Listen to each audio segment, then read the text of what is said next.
Welcome to our breakout session, Digital Value Stream Management 4.0. My name is Elise Schuffert. I'm a project leader and consultant for digital value stream analysis and use case implementation at Bosch, and very proud to be here with Professor Metternich today from the Technical University of Darmstadt, who initially invented the method. Welcome, Professor Metternich. Yeah, thanks for the invitation, and it's great to be here with you. And maybe let me say some words about what we do at my institute.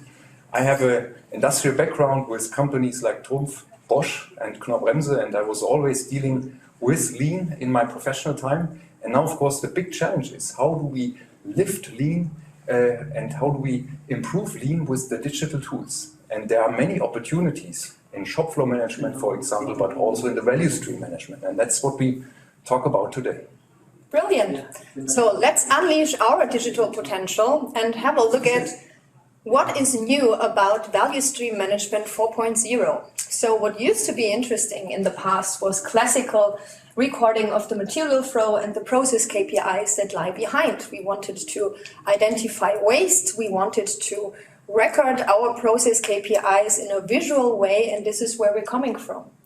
Now we want to add a new digital dimension, as what you can see to the right, in understanding the IT landscape, understanding the data points that lie behind the process information. To visualize the data stream of my material flow, this is what we want to discuss about today. Yeah, and you might ask yourself, why did we develop this method? And most of you know probably the method that was developed by Schuck and Rother, which is called learning to see.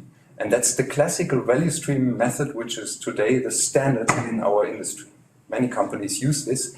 But we felt, when we looked at the rising availability of data and information, that this is not enough for the digital age. Because in this classical value stream analysis and design method, we look at information just from the perspective of production control, of controlling the material flows.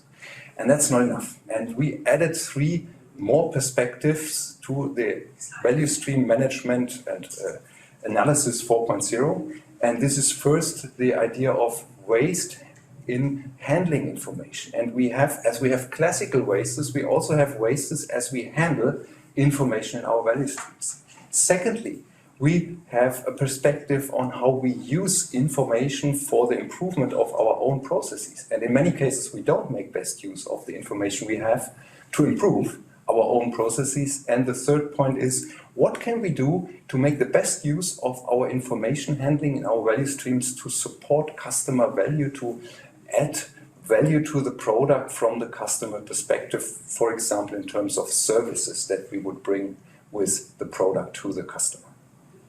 Now let's stick to this digital waste dimension that we identified.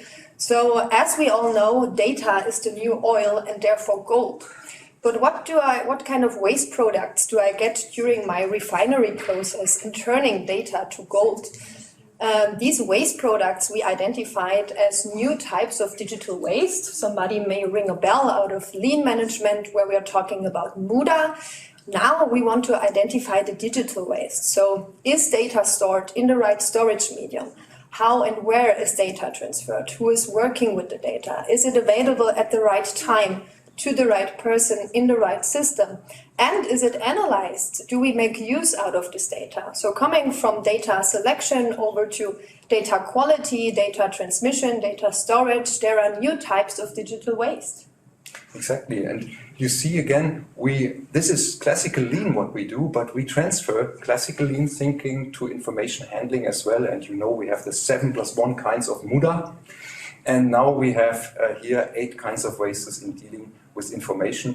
A simple example, it would be waste in handling information if we just take data and write them down on a sheet of paper, and then we take this sheet of paper and type this, use a keyboard and bring this into a database. That would be a waste of transferring data. Definitely, and manually recorded data is always very likely for human failure in data recording, so definitely a type of waste. Yeah.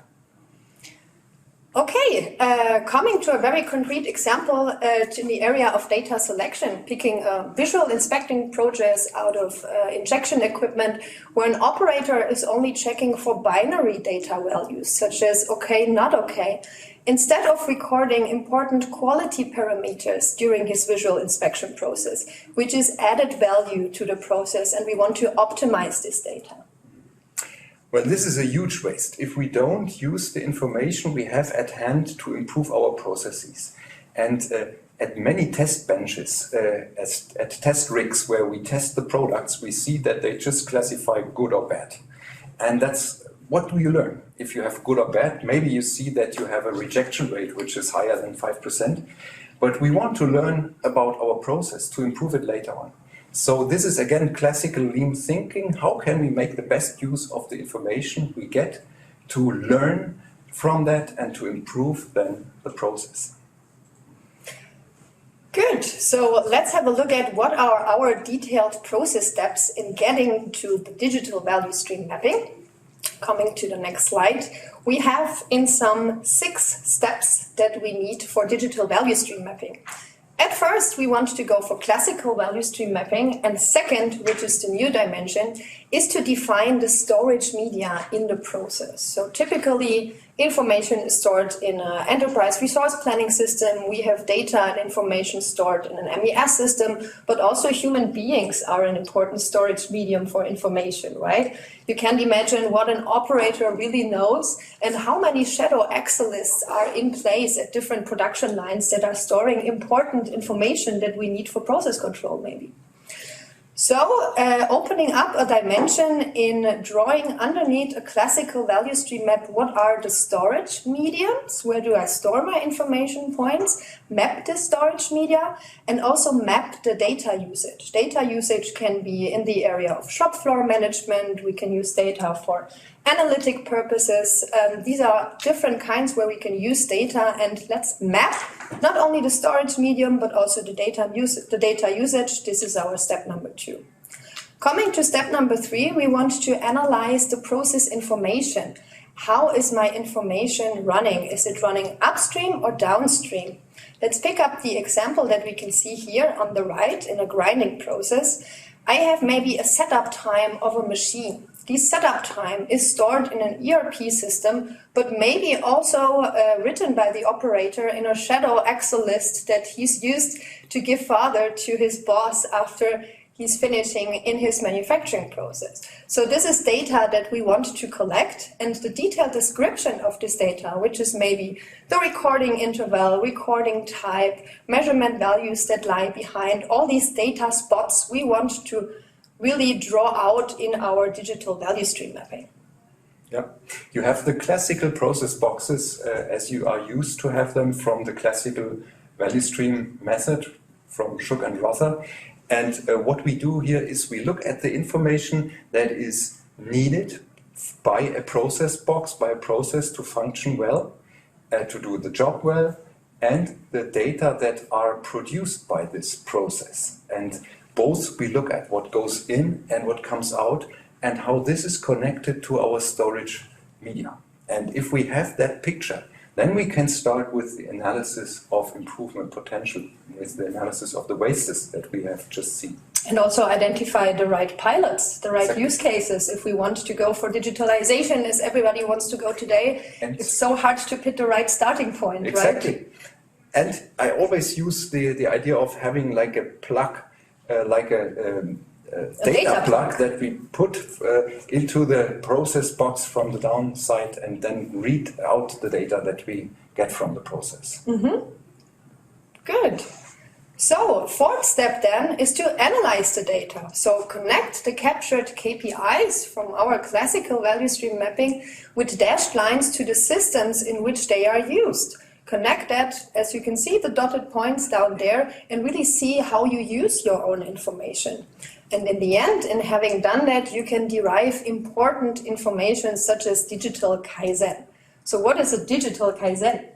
A digital Kaizen is a data point that we are not making use of. A digital Kaizen can be, for example, my example earlier, a setup time that we are not recording that can be used later for continuous improvement monitoring, for example.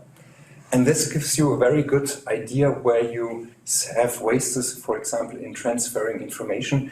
If you have in a vertical line 2 black dots that hit a horizontal line, another horizontal line, then you see that there is waste of transferring information to different storage media. So it helps you, if you see many dots, if you see many, the accumulation of many exchange points, then you see there is potential for improvement. Either reduce the dots in vertical lines by just transferring information to one system, or to reduce, if you look at the horizontal lines, to reduce the number of storage media. So we keep the same information always in the same storage medium, like overall equipment effectiveness. You keep it only in one medium and not in 3 different media. And then you have the access, very simple access to those data to further improve. We need to pool the data in a unified system to make best use of it to improve our systems. If it's distributed in different systems, it's very difficult. And also therefore increase data usage by making use of this information in one single system. Exactly. Okay, so let's have a look at how classical value stream management has been looking before. What you can see here is the old dimension of value stream mapping. We see here different processes, grinding, assembly, and dispatch.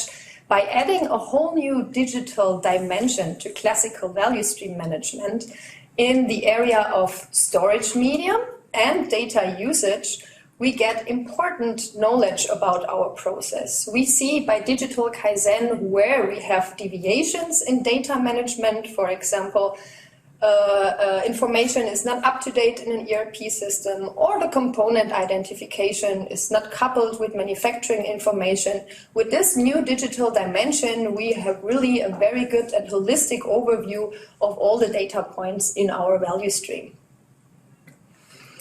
Let's pick a very operative example in the next slide that we made use of as Bosch. So coming from a project in earlier times before the pandemic, 6 Bosch employees analyzed an SMT manufacturing line. What you can see here in the images before and after to the right. What is very significant here, as you can see in the green boxes, we could increase data usage for quality management, which is the last line.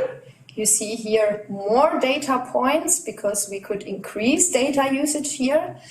And in the image before, you see a lot of data points in the first column, which is paper. So reduce waste because data we don't want to have on paper, and increase data usage in systems that we want to have in future. So in sum, 25% reduced data points and 22% more data usage to enable also fast business decisions in the area of data analytics, for example. To put it in a nutshell, let's have a little summary of our accent here. So background and goals of our method.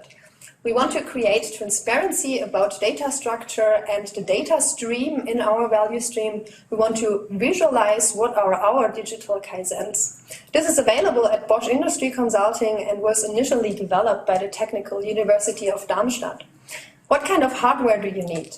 Well, classical go-to Gemba. Go down to the shop floor, take your template in classical value stream mapping, add a new digital dimension to it, and also calculate a digitalization rate in the end in mapping the different data points.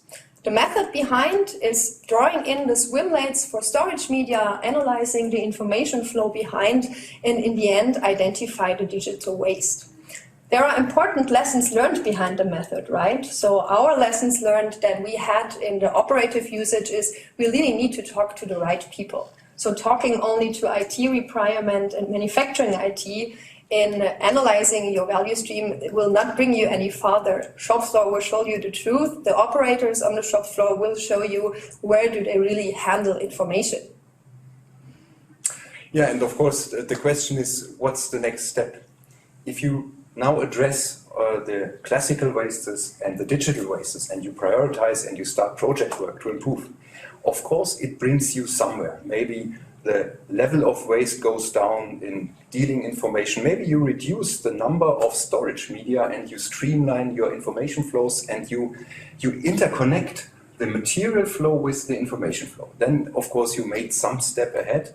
Well, that's basically also a big step here, that we have the right information at the right place available at the right time. And that's, of course, our goal. But the idea is that, of course, we want to design lean digital value streams. And for that, we are just working on a new method, Value Stream Design 4.0. And I can already say that this method is very much connected to the business model that a company has. So from the business model, we directly derive all the needs for handling information in our value stream.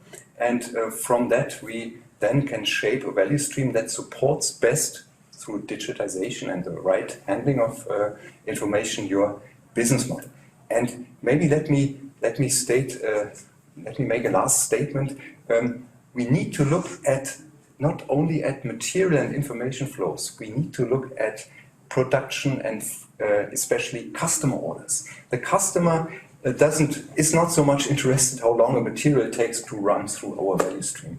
The customer is interested when he places an order or she places an order to get this order fulfilled. So we need to look at the complete order fulfillment process, not just the material and information flow. So we need to start with specific customer orders. And in the past, we had this usually on a different brown paper. On the one paper, we had the value stream analysis. On the other paper, we had an analysis of how a specific order flows through the complete organization. And this is the combination of both. Nice. So we are open for questions now. Thank you for listening. And let's put the questions in the chat and have an active discussions how we can unleash digital potential by making use of this new method.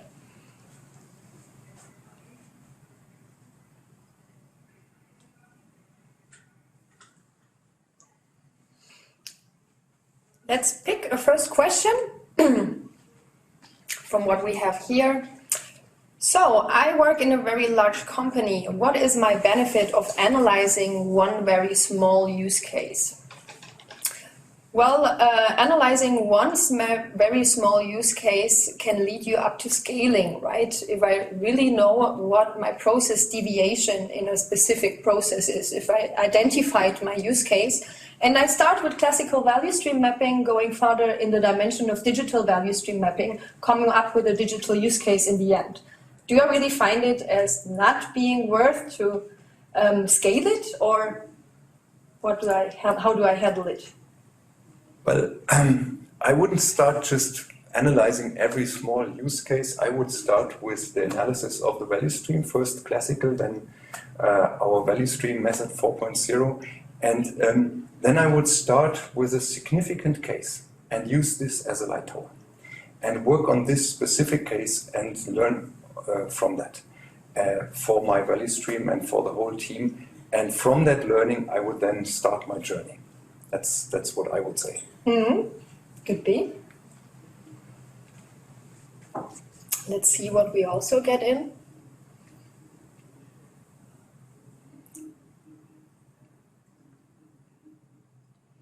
Let's pick another one. How long does it take to install lean processes and how long to digitalize?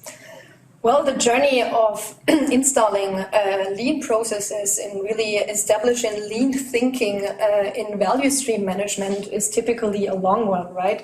It goes along with also a culture change and really getting to know what lies behind lean. How to digitalize, this is exactly a tool that we wanted to introduce here. So coming from the lean perspective, coming from the lean perspective, adding the digital perspective, we want to know how we can really increase our digital potential.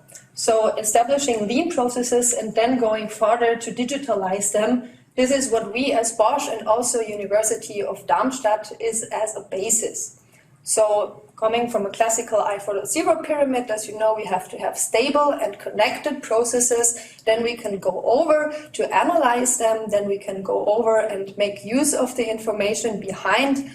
by automating process connection, and this is what we learn, right? So lean is definitely our basis. We have to have stable processes. I always pick the example of RFID.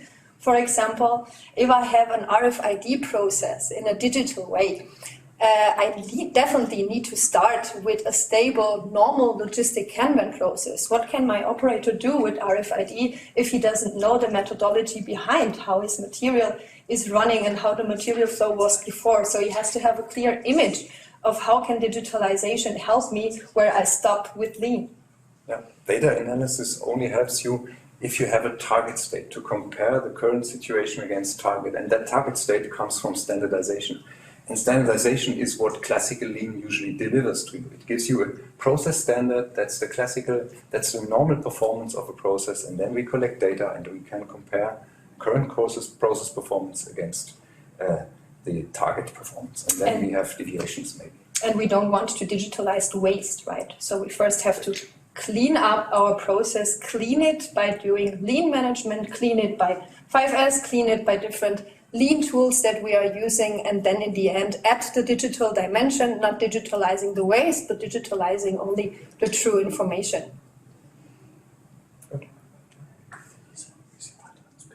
Mm-hmm. Do we have more questions?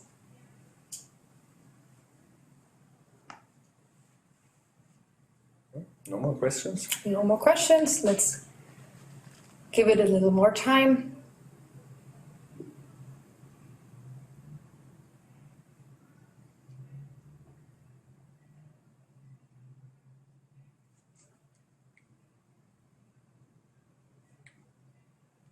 All right. So I would say let's close up with a little outcome on what would be value stream design 4.0. You said that there is a book being written right now that's going to be released in January with the dimension of value stream design, what lies behind. Yeah, in this book we will describe the classical method of, well, this method that we just discussed, value stream analysis 4.0, and then how you then make the next step to design your vision of a lean digital value stream. And as I already said, it will come from the business model. First, we promote that you start to understand your business model, and then you systematically interconnect all the requirements that come from that business model with the information design in your value streams. And that will be very interesting, I hope. Okay. Thank you, Professor Metternich. It's a pleasure. Oh, we had some new questions coming in. So, how do you approach the value stream mapping in a greenfield setting? Interesting question. Well, in a greenfield setting, typically I have the chance for value stream design, right? So here I could start in a design phase, making optimal use of data by steering my data right from the planning process to be in the right way. Yeah, well, typically in a greenfield design, there's of course nothing to analyze at the moment, but of course you have usually you have a production process that is already designed. Your process planners have machines and have already planned a process to manufacture, to machine, and then to assemble products. And of course, that is then design thinking. But if you do that, of course, think of the shortest way how material will flow through your factory. Think of the shortest way how to interconnect, for example, your product development with your manufacturing department who prepare then the order, and with then the manufacturing themselves. And we have had a project with a German pump manufacturer, and we shaped this the production of a bottom plate for such a chemical pump that way that from former a throughput time of 6 days, we had just 30 minutes for that plate till the plate was on the machine and it could be machined and delivered to the customer. And that is if you can interconnect the customer with your application engineering and with your production department. And that is the power of this value stream design approach. Think of the shortest possible way how you can fulfill a customer order, and you will have a complete new look at the things. hope this answers your question a bit. Well, we have another question here. Do you see artificial intelligence for value stream mapping creation? Good question. We have already thought of this. There are some ideas. What I can say is that we use data analytics so far. What we do is we take data that we get from the ERP and MES system, and we map these data and connect the different stations in our value stream with the data we get from the ERP system. With this analytic approach, we then get a complete overview of the real material flows through the factory, and that really supports the classical value stream analysis, because sometimes if you do that, you will find material flows that you would have never expected, but the system tells you. So yes, there is some support by AI when you create value streams in the future. But as of today, I would know no tool in artificial intelligence that's able from a single source to really create such a value stream. No, but there are tools, there are really tools available today to do this analytics, to really analyze the data from the ERP system, and it gives you then an undoubtedly right picture of real material flows. When we do just value stream mapping and we walk the value stream, you just get a snapshot. But with that analysis, you really get the true picture. The gold behind. Another question coming in. If you analyze the information flow, isn't it interesting how the customer is ordering the products and how the purchase information is saved? Oh, thank you, Herr Riedel. May I answer this? This is now a great discussion. Thanks for these questions. Of course, this is interesting. And our idea is, and probably also your idea, to connect the customer closer with the front end of our value stream.